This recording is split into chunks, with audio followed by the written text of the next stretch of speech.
Hello all, ഞാൻ ഇന്ന് എന്തൊക്കെ കുക്ക് ചെയ്തെന്ന് നമുക്കൊന്ന് കണ്ടാലോ. ആദ്യം തന്നെ ഞാൻ അവിയൽ ഉണ്ടാക്കാനുള്ള പ്ലാനിലാണ്. അതിനായിട്ട് ഞാനൊരു കുക്കറിലേക്ക് കുറച്ച് വെജിറ്റബിൾസ് ഒക്കെ കട്ട് ചെയ്ത് മഞ്ഞൾപ്പൊടിയും വെളിച്ചെണ്ണയും കറിവേപ്പിലയും ചേർത്ത് കുറച്ച് വെള്ളമായിട്ട് 2 വിസിലിടാൻ വേണ്ടി കുക്കറിൽ വെക്കുന്നുണ്ട്. കാരണം നമുക്ക് ടൈം വളരെ കുറവാണ്. എന്നിട്ട് അതിലേക്ക് അരപ്പിനായിട്ട് തേങ്ങയും ചെറിയ ജീരകവും കൊച്ചുള്ളിയും ഒരു പച്ചമുളകും കൂടി ഇട്ട് നമുക്കിതൊന്ന് അടിച്ചെടുക്കണം. അതവിടെ ഇരിക്കട്ടെ. ആ സമയം കൊണ്ട് നമുക്ക് കുറച്ച് ചിക്കൻ ഫ്രൈ ചെയ്തെടുക്കാനുണ്ട്.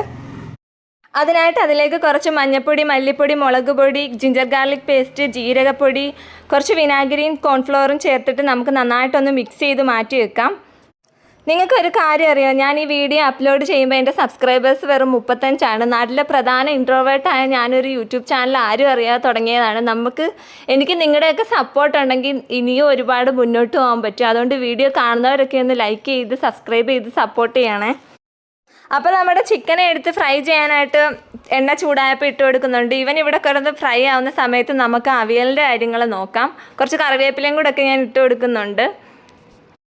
നമ്മുടെ ചിക്കൻ ഫ്രൈ ഇവിടെ കിടന്ന് ഏകദേശം സെറ്റായിക്കൊണ്ടിരിക്കും. ആ ടൈമിൽ ഞാൻ കുക്കറിൽ നിന്ന് അവിയൽ കഷ്ണങ്ങളൊക്കെ ഒന്ന് മാറ്റി വേറൊരു പാത്രത്തിലോട്ട് ഇട്ടായിരുന്നു. ഇനി അതിലേക്ക് അരപ്പ് ചേർത്ത് കൊടുത്ത് നന്നായിട്ട് അരപ്പിൻ്റെ പച്ചമണം പോന്നിടം വരെ ഇതിനകത്ത് കിടന്ന് നല്ലതായിട്ടൊന്ന് തിളച്ച് വരട്ടെ.